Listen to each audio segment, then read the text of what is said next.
शेतीवर जमिनीवर आपलं प्रेम आहे. गेली अनेक वर्ष शेती करत असताना ही एक परंपरेनं चालत आलेली जबाबदारी असं न समजता बांधिलकी म्हणून आपण शेतीकडे पाहिलं आहे. काळानुरूप त्यात बदलही केले आहेत. नवीन गोष्टी स्वीकारल्या आहेत. जुन्यातील चांगलं ते जतन केलं आहे. केवळ उदरनिर्वाहासाठी शेती हे समीकरण कालबाह्य ठरवून शेतीला व्यवसायाचं रूप दिलं आहे. आजची शेती हा व्यवसाय आहे. शेती करताना आपण अनेक छोट्या छोट्या गोष्टी करतो. त्याचा पीक वाढीला फायदा होतो. आपण ज्या अनेक गोष्टी शेतीत वापरतो त्यामागचं शास्त्र बऱ्याचदा आपल्याला माहीत नसतं, पण ते असतं हे निश्चित. पैठण तालुका शेतकरी सेंद्रिय संजीवनीचा पिकासाठी वापर करतात. त्याचा पिकांना वाढीसाठी फायदा होतो. उत्पादन वाढतं, पण त्यामागचं शास्त्रीय कारण काय?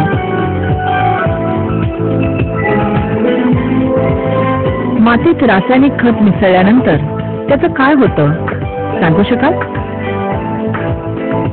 मातीत रासायनिक खत मिसळल्यावर वाया जातं. पोळ वाया जातो. अगदी पूर्णपणे नाही, पण खताचा बराचसा भाग वाया जातो. अन्नद्रव्य खतातून जमिनीत मिसळल्यास त्याची दोन रूपं होतात. रासायनिक खतातील अन्नद्रव्याचे रूपांतर शोषता न येणाऱ्या रूपात होतं. पैठणचे शेतकरी शेणखत पिशवीत भरून ठेवून त्यात सुपर फॉस्फेट मिसळतात. शेतकऱ्यांचा फॉर्म्युला शेतकऱ्यांनी डेव्हलप केलेला फॉर्म्युला आहे की 300 किलो शेणामध्ये 25 किलो सुपर फॉस्फेट मिक्स करायचं. एक चांगलं त्याला कालवून घ्यायचं, फावड्याने त्याला तोडून घ्यायचं आणि एक चांगल्या प्रकारे ते मिक्स झाल्यानंतर ते गोण्या भरायच्या आणि गोण्या त्या भरून सावलीला ठेवायच्या. परत त्याच्यावर ताडपत्रे किंवा तप्पडने ते त्याला झाकून घ्यायचं आणि उन्हाळ्याच्या दिवसामध्ये 40 ते 45 दिवसानंतर त्याच्यातलं चहापत्तीसारखं खत तयार होतं. हे मोसंबीला किंवा कोणत्याही झाडाला हे अधिक चांगल्या प्रकारे उत्पादन देऊ शकतं. आता जेव्हा सुरुवातीला प्रयोग घेण्यात आले तर सुरुवातीचा प्रयोग फक्त कापसावर घेण्यात आला होता. सानपवाडी येथे, पण सानपवाडी येथे जे कापसावर चांगला रिझल्ट मिळाल्यामुळे मग तो कापसाच्या नंतर ज्वारी, बाजरी, गहू, मोसंबी, आता वेगवेगळ्या पिकासाठी त्याचे आम्ही केळीसाठी सुद्धा त्याचे प्रयोग घेतले. वेगवेगळ्या पिकासाठी ते प्रयोग घेतलेले आहेत आणि चांगल्या प्रकारे त्याचे रिझल्ट आपल्याला दिसून आले आहेत. सेंद्रिय संजीवनी वापराचे फायदे शेतकऱ्यांनी अनुभवले आहेत. स्वतःच्या शेतात सेंद्रिय संजीवनीचा वापर करताना त्यात गुणवत्ता वाढीसाठीचे प्रयोग पण शेतकऱ्यांनी वेळोवेळी केले आहेत. तर सेंद्रिय संजीवनीमध्ये काय झालं की फॉर्म्युला हा 300 किलो शेण आणि 25 किलो सुपर फॉस्फेट एवढाच होता. पण त्याच्यामध्ये जेव्हा त्याची लोकांना त्याची गुणवत्ता कळाली, त्याचा फायदा कळाला, लोकांनी त्याच्यामध्ये स्वतःच्या मताप्रमाणे स्वतःच्या ज्याला काय म्हणतात विचारशक्तीने त्यांनी त्याच्यात थोडंसं बदल करायला सुरुवात केला. काहींनी मग त्याच्यात लिंबोळीचा पाळा टाकला, काहींनी त्याच्यात गोमतूर टाकलं, काहींनी परत त्याच्यात ट्रायकोडर्मा विरिडीसारखं कल्चर असतं ते टाकलं आणि हे सगळं करून त्याची गुणवत्ता वाढवली. गुणवत्तेच्या दर्जाने सुरुवातीला जी सेंद्रिय संजीवनी होती त्या संजीवनीपेक्षा आता चांगल्या प्रकारची संजीवनी लोक तयार करू लागलेत. परत त्याच्यात आणखी त्याची गुणवत्ता लोकांनी वाढवली. त्याच्यामध्ये तयार झाल्यानंतर त्याच्यामध्ये PSB आणि ॲझोटोबॅक्टर किंवा रायझोबियम हे जीवाणू कल्चर टाकलं आणि हे जीवाणू कल्चर टाकल्यामुळे जे त्या पिकाला उपयुक्त जे जीवाणू आहेत त्याच्यामध्ये हे वाढ झाली. सेंद्रिय संजीवनी हे जीवाणू वाढवण्यासाठी एक सगळ्यात उत्कृष्ट प्रकारचं कल्चर सिद्ध झालेले आजपर्यंत तरी.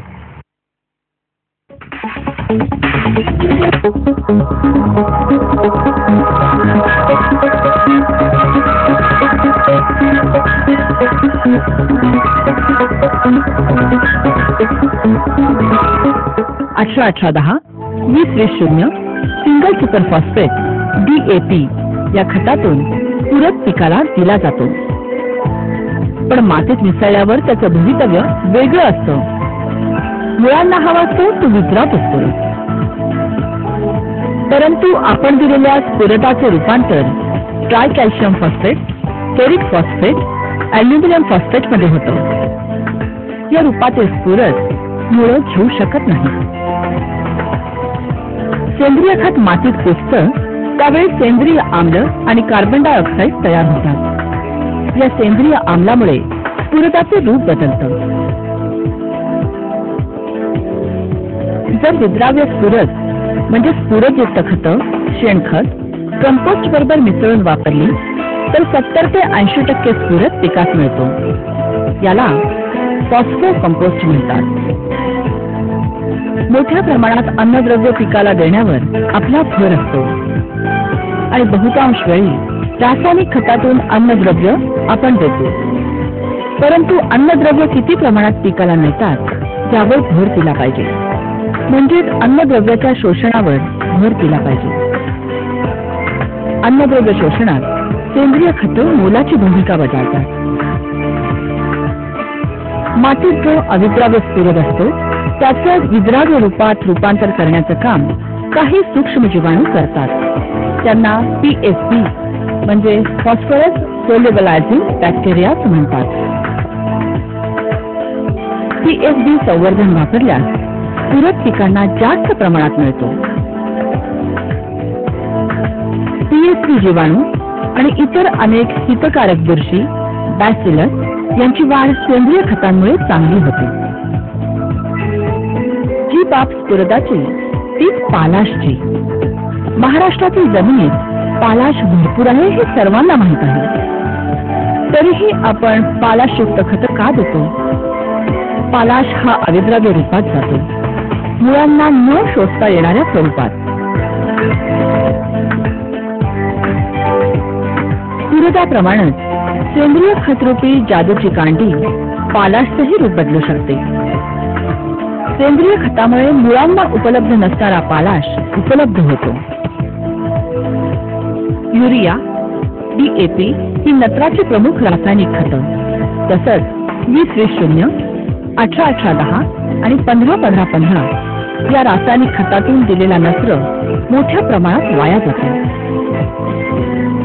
नत्राचा डोस दिल्यानंतर नत्र जमिनीत खोलवर झिरपतो किंवा वायुरूप होऊन हवेत उडतो. वाया जाणाऱ्या नत्राचं प्रमाण: निचऱ्याद्वारे वाया जाणारा नत्र 20 ते 30%, अमोनिया वायुकरण 10 ते 15%, रूपांतर 5 ते 10%, स्थिरीकरण 2 ते 5%, एकूण वाया जाणारा नत्र 37 ते 60%. रासायनिक खतातून नत्राचा डोस दिला तर तो 30 ते 50 तासात पिकाला उपलब्ध होतो. हा नत्र 3 ते 5 आठवडे मिळत राहतो. पिकाच्या वाढीच्या काळात हे प्रमाण गरजेपेक्षा जास्त असतं. नत्रामुळे पानं हिरवीगार पडतात, रोपं लुसलुशीत होतात. याचा परिणाम म्हणजे पिकावर कीड येते. बरोबरच ते म्हणा, लुसलुशीत रोपं कुणाला नाही आवडणार. या उलट सेंद्रिय खतातील नत्र 2 ते 5 आठवड्यात उपलब्ध होतो. हळूहळू 3 ते 6 महिने तो रोपाला मिळत राहतो. टप्प्याटप्प्यानं पण सतत मिळत राहिल्यानं रोपं सशक्त होतात, रोगकिडी दूर जातात. रोगकिडीच्या प्रादुर्भावाचा विचार केला तर सेंद्रिय खतं हे पीक पोषण योग्य पद्धतीनं करून प्रादुर्भाव कमी करतात. यालाच एकात्मिक अन्नद्रव्य व्यवस्थापन म्हणतात. सेंद्रिय खतात सूक्ष्म अन्नद्रव्यही असतात. जस्त 5.26 ppm, manganese 83.65 ppm, copper 4.63 ppm, boron 0.6 ppm. सेंद्रिय खतं महाग असं बऱ्याचदा शेतकरी म्हणताना दिसतात, परंतु हे अर्ध सत्य आहे असंच म्हणावं लागेल. रासायनिक खतांच्या तुलनेत काही वेळा सेंद्रिय खतांवरचा खर्च जास्त वाटत असेलही तरी त्याची उपयुक्तता आणि दीर्घकालीन फायदे लक्षात घेता हा वाढीव खर्च फायदाच म्हणता येईल. सेंद्रिय संजीवनी तयार करायचे म्हणजे फार मोठा खर्च आहे असं काही नाही. एक तर 300 किलो त्याला शेण लागेल आणि 300 किलो शेणामध्ये 25 किलो सुपर फॉस्फेट ज्यावेळेस मिक्स करायचं तर 25 किलोची किंमत होते फक्त 62 रुपये. 62 रुपयामध्ये तुमच्या 13 गोणी सेंद्रिय संजीवनी खते तयार होऊ शकतं. म्हणजे एका गोणीसाठी तुम्हाला जास्तीत जास्त 4 ते 4.5 5 रुपयाचा खर्च येतो. एक गोणी सेंद्रिय संजीवनी 5 रुपयामध्ये जर तयार होत असेल घरच्या घरी तर इतर रासायनिक खताच्या तुलनेमध्ये हे खत अधिक चांगल्या प्रकारचं आणि जमिनीला पोषक असं जमिनीची सुपीकता वाढवणारं अशा प्रकारचं ते आहे. मुळात सेंद्रिय खतं बाजारातून विकत आणणं अधिकृत नाही. आपल्याकडील उपलब्ध सेंद्रिय पदार्थातून सेंद्रिय खत घरच्या घरी करून त्याचा स्वतःच्या शेतात वापर वाढवणं आवश्यक आहे. अवर्षण प्रवण भागातील जमिनीत पाऊस मिळण्याची क्षमता कमी असते, केवळ 5 ते 7 मिलीमीटर प्रति तास. पावसाचं बरंचसं पाणी पृष्ठभागावरून वाहून जातं. शेणखत, कंपोस्ट, हिरवळीच्या खतांचा वापर केल्यास पाऊस मिळण्याची क्षमता वाढते. शेणखत वापरल्यामुळे पावसाचं पाणी जमिनीत मुरण्याची क्षमता 4 पटीने वाढते. सेंद्रिय खतं ही उपयोगाची खरी, परंतु आपलं हवामान उष्णकटिबंधीय असल्यानं मातीत मिसळलेली सेंद्रिय खतं फार लवकर ऱ्हास पावतात. आपल्या जमिनीत कर्बाचं प्रमाण अत्यंत कमी म्हणजे 0.2 ते 0.8% आढळतं. ते 1% अधिक असणं आवश्यक आहे. यासाठी सेंद्रिय खतं नियमित वापरणं, पर्यायानं मोठ्या प्रमाणात ती तयार करणं जरुरीचं आहे. 1000 किलो काडी कचऱ्यापासून 300 ते 350 किलो सेंद्रिय खत तयार होतं. यासाठी गांडुळाच्या साह्यानं खत निर्मिती ही सोपी पद्धत आहे. प्रत्येकानं मोठ्या प्रमाणात सेंद्रिय खत वापरणं आणि ते स्वतःच मोठ्या प्रमाणात तयार करणं हे आपल्याच हाती आहे. सेंद्रिय खत वापरानंतर त्याचे दृश्य परिणाम कालांतरानं दिसतात, पण ते दीर्घकाळ टिकतात, शाश्वत असतात, जमिनीच्या सुपीकतेला पोषक असतात. सेंद्रिय खतांच्या वापरात वाढ करणं ही आज शेतीची आवश्यकता आणि काळाची गरज बनली आहे.